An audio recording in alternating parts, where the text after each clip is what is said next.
Dampingin. Tolong. Ini adanya juga. Udah, nggak apa-apa. Itu udah terima. Udah terima ya, takbir. Allahu Akbar. Hikmah di balik meninggalkan 6 mujahid FPI. Terima kasih ya Allah. Bapak-bapaknya pada ngurusin, saya doain. Amin. Selalu sehat.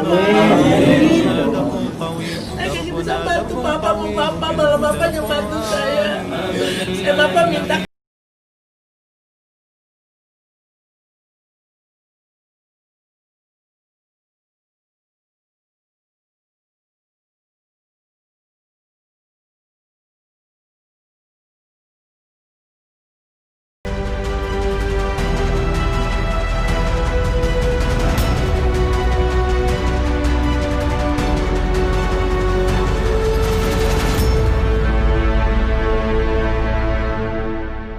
Assalamualaikum warahmatullahi wabarakatuh. Kembali berjumpa dengan saya Hersno Arif dari Forum News Network. Nah, saya akan mengajak Anda ngobrol-ngobrol dengan seorang netizen yang dalam beberapa hari ini bikin geger. Ini karena dia berhasil mengumpulkan angka sampai hari ini kalau nggak salah 1,7 miliar yang disumbangkan ke 6 orang keluarga Laskar Front Pembela Islam yang tewas di KM 50 Jalan Tol Jakarta Cikampek. Namanya Anda pasti kenal karena sebagian besar Anda sudah mengikuti Twitternya Irfan Gani. Assalamualaikum, Bung Irfan. Waalaikumsalam, Bang. Salam jumpa. Waduh. Setelah 2 dasawarsa. Ya. Tapi Anda memang bikin kaget. Jadi sampai hari ini berapa itu angka yang sudah dikumpulkan? Setelah Jumat tadi 1,7 miliar, Bang. Oh, 1,7 kurang miliar. Lebih ya. Ya. Nah, Terus, tapi katanya masih terus, walaupun Anda tutup rekening Anda, tapi masih banyak yang juga menyetor ke Anda ya? Masih ada ya? Ya, tidak bisa dihindari. Hukum alam itu. Karena ada partisipasi yang tidak bisa kita stop gitu. Dan ini terus bertumbuh gitu. Dan saya takzim gitu. Apa istilahnya, kaget luar biasa gitu. Takjub dengan baik. Ya. Anda sendiri tadinya ketika idenya itu gimana mulai muncul itu? Dan kemudian ekspektasi Anda seperti apa? Pada awal peristiwa, pasti dia mengingat. Dari sekian waktu, mulai jam 7 pagi sampai siang, saya melihat kok pertautannya cuma antara FPI, polisi, FPI, polisi, yang tidak ada solusi karena masing-masing punya kebenaran. Sehingga ada ceruk kecil yang seharusnya ini bisa menjadi trigger, yaitu soal kemanusiaan. Saya lihatnya ini adalah peristiwa tragedi kemanusiaan yang luar biasa. Karena kita tidak tahu siapa yang salah. Apakah kemudian untuk menyelesaikan masalah itu harus dengan kekerasan, baik secara verbal maupun organik. Sehingga saya berinisiasi untuk memberikan solusi, karena semuanya bicara biar saya yang mendengar. Saya mendengar keluarga korban yang saat ini tentu ya pada saat itu bersedih. Bagaimana rasa keadilan itu terkoyak sehingga ruang sadar masyarakat itu ada, tumbuh. Saya mencoba untuk mengingat kembali bahwa peristiwa ini adalah peristiwa kemanusiaan. Gitu. Nah, ketika saya tweet, memang saya tidak punya akseptasi yang sangat tinggi, tidak. Karena dari beberapa kegiatan yang saya lakukan, kegiatan kemanusiaan, apakah itu gempa Ambon, Palu, kemudian banjir bandang di Lebak, banjir di Bekasi, COVID di Jakarta khususnya.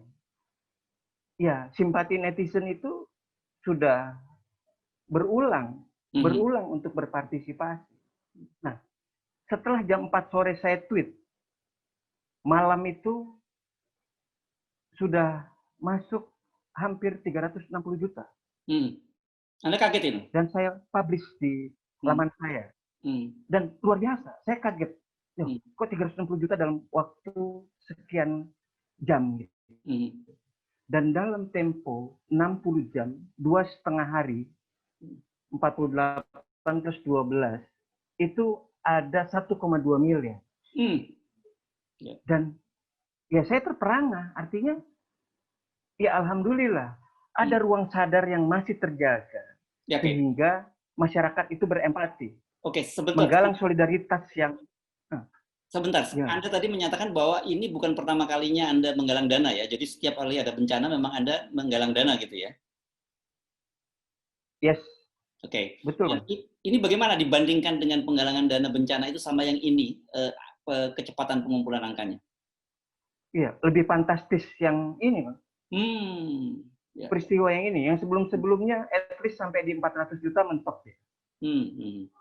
Kalau yang sekarang ini saya belum update, karena sudah beberapa kali saya ambil uang di bank karena terbatas ya, dan saya menyerahkan cash kepada keluarga karena saya nggak mau dalam bentuk surat atau tahu ada laporan uangnya nggak ada, saya nggak mau gitu. Dan ini luar biasa, fantastis, dan saya bertakzim lah. Ya, jadi bantuan sekarang yang udah Anda sampaikan kepada keluarga itu total yang 1,7 itu atau baru 1,2? Karena Anda kan kalau nggak salah baginya 200-200. Baru 1,2, Pak. Masih ada uang 500 juta yang pasti akan saya serahkan. Karena kan di bank itu harus harus dengan janji bahwa hari ini mau diambil sekian, mau diambil sekian. Tidak seperti dulu. Ya. Nah, saya tidak membayangkan, karena ini total kira-kira Anda bisa punya kalkulasi dari berapa orang ini 1,7 miliar ini, karena curiga ini jangan-jangan Irfan sendiri nambahin, terus teman-temannya pengusaha-pengusaha yang gabung 100 juta ya nggak banyak orang lah itu jadi 1,7 itu. Semua netizen pasti menyangkanya seperti itu. Tetapi saya hakul yakin selama saya tidak melanggar norma-norma hukum positif, saya akan jalan terus. Tidak ada rekayasa dalam memberikan donasi. Tersebar sangat cepat, bahkan ada yang direct message itu dari Dortmund, dari Canada, Australia, kemudian regional ASEAN, sampai Asia Timur Jauh. Dan mereka berpartisipasi dalam angka-angka yang moderat lah ya. Tidak ada yang tadi disebutkan sama Abang 100 juta gitu. Ya kalau ada yang mau 100 juta, ya saya tidur aja gitu. Untuk membuktikan itu, karena ini kepercayaan publik, saya print out ke pihak bank, bukan staff di rumah atau di kantor gitu. Karena kalau di kantor kan bisa saja ini manipulasi gitu, dimanipulasi. Karena itu lembarannya ada 2 rim. 2 rim? 2 rim itu, sorry Bang, 2 rim itu, bukan 2 rim, ada 4 rim. 4 rim itu ada 2.000 lembar. 2.000 lembar dikali 2, karena bolak-balik. Nah, ketika bolak-balik itu seperti ini ya. Seperti ini. Mungkin ini karena Bang juga hemat tinta dia. Itu kurang lebih ada 42.000 rekening netizen. Namanya jelas, banknya jelas, bahkan dari Syria pun ada, dari Suriah. Bercanda, Pak. Dari Suriah. Nah, artinya apa? Ketika saya analyze dari akun-akun yang memberikan donasi itu, 80% itu kelas menengah. Kalau kelas menengah itu sudah bergerak, ya tandanya ini quote and quote ada semacam pembangkangan sipil. Mereka tidak nyaman dengan posisi yang saat ini ada. Negara tidak hadir untuk rakyatnya. apalagi ini terkait dengan kemanusiaan tadi. Saya mengangkat sisi kemanusiaan. Ya. Karena mereka tidak salah. Ya. Perlu saya sampaikan gini, Bang. Ya. Bahwa yang nyumbang ini bukan soal Muslim dan bukan Muslim. Oh iya, iya, iya. Tetap, ya, itu yang saya terperangah gitu. Oke. Ya. Jadi bukan soal Muslim, bukan. Ini non-Muslim pun banyak yang nyumbang. Artinya saya punya data itu. Karena dari nama kan jelas. Pesan yang kedua adalah kita tidak akan miskin ketika kita menderma. Gitu, Bang. Gitu. Anda kemarin cerita tentang adanya tukang ojek yang dia menyerahkan perolehan hariannya itu dan kemudian mau diganti pun dia tidak mau gitu ya. Gimana itu ceritanya? Saya merinding gitu. Saya tidak kenal dengan akun Zulfikam ini. Dia screenshot perolehan uangnya hari ini itu 15.200. 200 ya? 15.200. Saya masih ada screenshot. Dia bilang, Bang, gue boleh nggak nyumbang 15.000? Belum mau nyumbang 3.000 juga boleh. Berselang 2 jam, dia kirim donasinya. Saya screenshot, saya posting di laman TL, dan banyak respon dari netizen yang lain. Menanyakan siapa akun tersebut.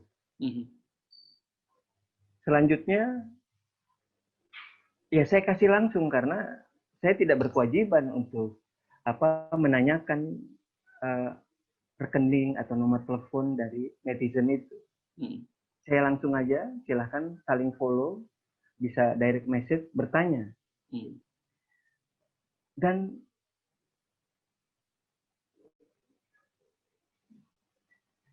tidak ada yang bisa menyangka jawaban yang dilontarkan oleh akun Zulfikam itu. Dia direct message ke saya, Bang,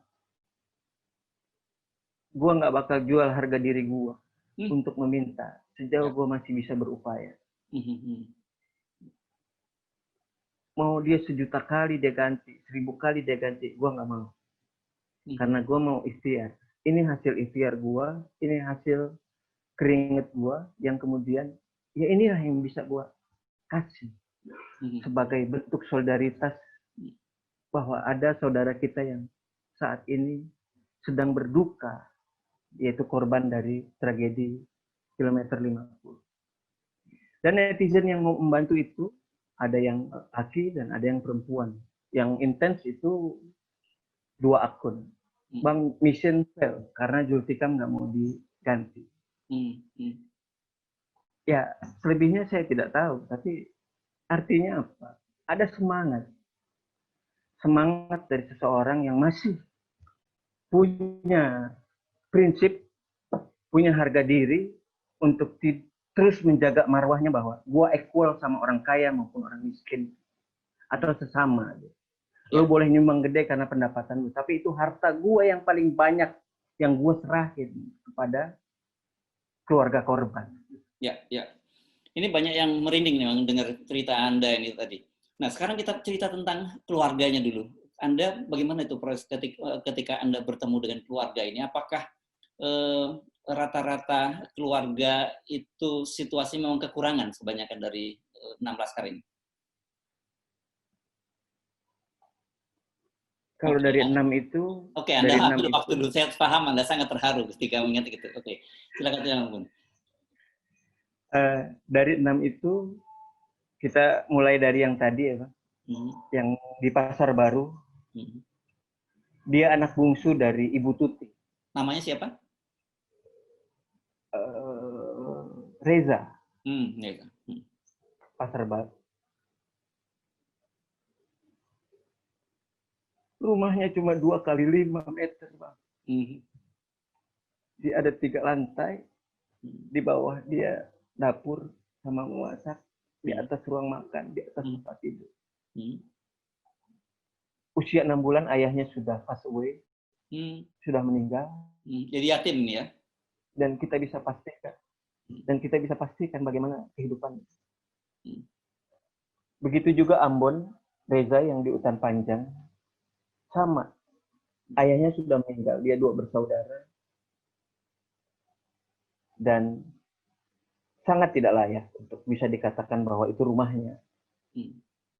Ibunya dagang keseharian itu gorengan, jadi kamar mandi, dapur, depannya gang, dia jualan di situ. Dan saya bilang, ini silahkan ibu, uangnya dimanfaatkan untuk ibu, atau ada cita-cita dari Ambon untuk apa istilahnya, ya mewujudkan cita-citanya, terserah, uangnya buat ibu, buat keluarga. Nah, yang lebih sedih itu Bang, Qaddafi. Rumahnya di mana nih Qaddafi? Qaddafi itu di Jakarta Barat, dia di Kembangan. Dia anak tunggal. Kemarin ibunya ikut ke Komisi 3 DPR RI. Dan ya luar biasa, karena dia harus wisuda tahun ini. Harapan orang tua ketika anaknya wisuda, dia bisa hadir. Bangga. Tapi ya, sebaik-baik rencana itu, Allah punya rencana. Dan saya, ya siapapun tidak akan bisa menolak kehendak itu. Karena ini bicara soal qada dan qadar. Tapi harapannya adalah bahwa orang tua itu ketika sudah juga menua, generasi berikutnya tidak ada. Putus sudah generasi-generasi berikut dari keluarga ya. Ya mungkin yang ini dia berasal dari Minang. Dan cerita soal lainnya adalah tadi misalnya si Faiz gitu.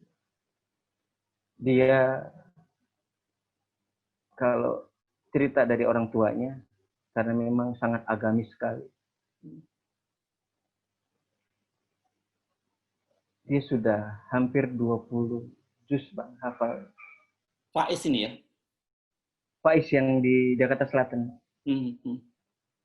Yang baru saja saya kunjungi. Dan orang tuanya, ayahnya begitu tabah.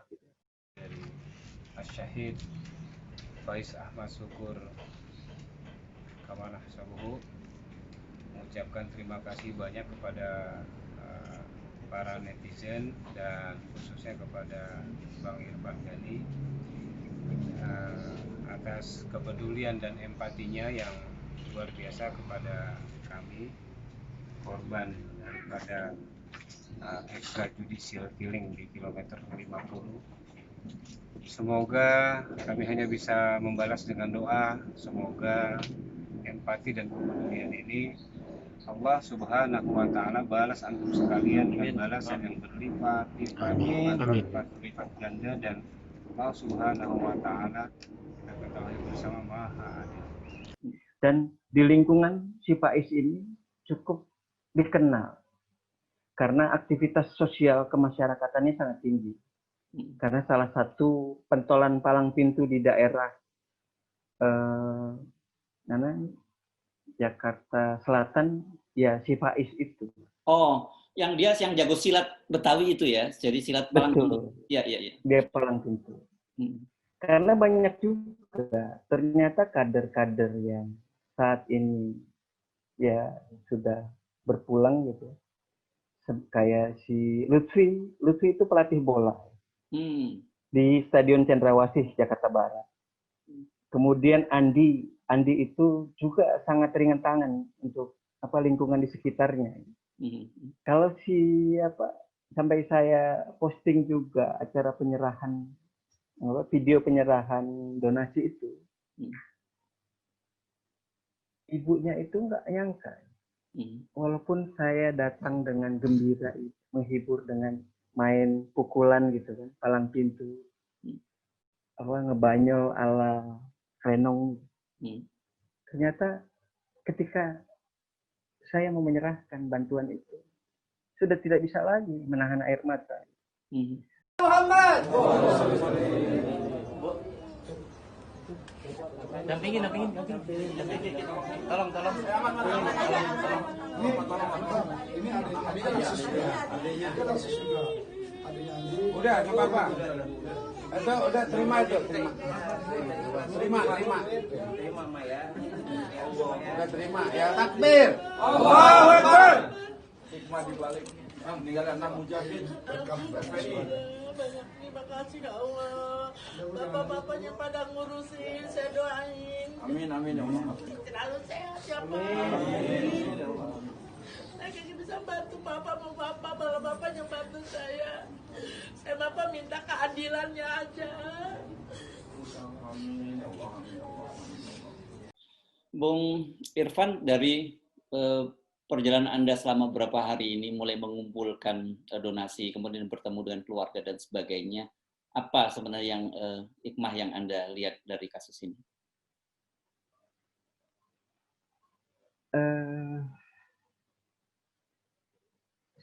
Saya bingung dengan penyelenggara negara ketika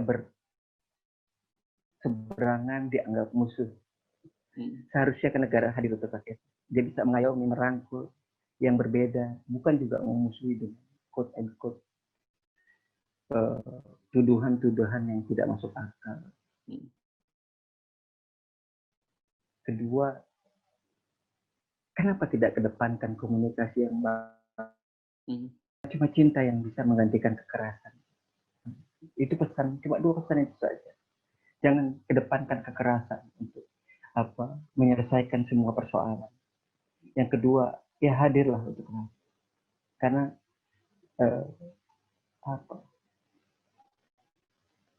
kekerasan verbal, kekerasan fisik itu cuma bisa melukai. Apa legacy yang akan kamu tinggalkan untuk generasi ke depan? Karena hidup kita bukan untuk kita, hidup kita untuk generasi yang akan datang. Saat kekerasan itu dominan, mereka akan mencontoh. Generasi muda itu akan mencontoh. Nih, sebelumnya melakukan kekerasan. Dan you jangan bantu. Ketika ada yang berseberangan, silahkan quote and quote kriminalisasi dengan sesuatu yang tidak perlu, yang menghabiskan energi. Kita bangsa pemaaf. Rakyat Indonesia ini rakyat pemaaf. Silakan. Pemerintah lakukan sesuai dengan koridor, sesuai dengan amanat undang-undang. Jangan mainkan instrumen-instrumen alat negara yang kemudian justru melukai rakyat sendiri yang sudah membayar pajak untuk negaranya. Itu pesan saya. Hikmah yang bisa saya ambil dalam ini bukan ranah politik. Saya tidak mau masuk di ranah politik. Karena kalau bicara soal ranah politik nanti akhirnya ya kita terbawa. Karena ya kegiatan ini semata untuk menghimpun saudara, menjaga empati. Baik, Irfan, tentu saja kita perlu mengucapkan terima kasih yang luar biasa kepada para donatur, para netizen yang jumlahnya puluhan ribu tadi Anda sebut, tetapi tentu saja saya juga ingin memberikan apresiasi terhadap inisiatif-inisiatif Anda semacam ini. Karena tentu saja saya sepakat dengan Anda dalam situasi begini, harus ada yang mencoba keluar dari dua kubu yang berseberangan, apalagi berbenturan antara misalnya FPI dan polisi dalam saat ini, atau kemudian kalau kita tarik pemerintah dengan FPI dan umat Islam gitu ya. Ya, baik. Terima kasih Irfan. Assalamualaikum warahmatullahi wabarakatuh. Terima kasih Bang Harsubono.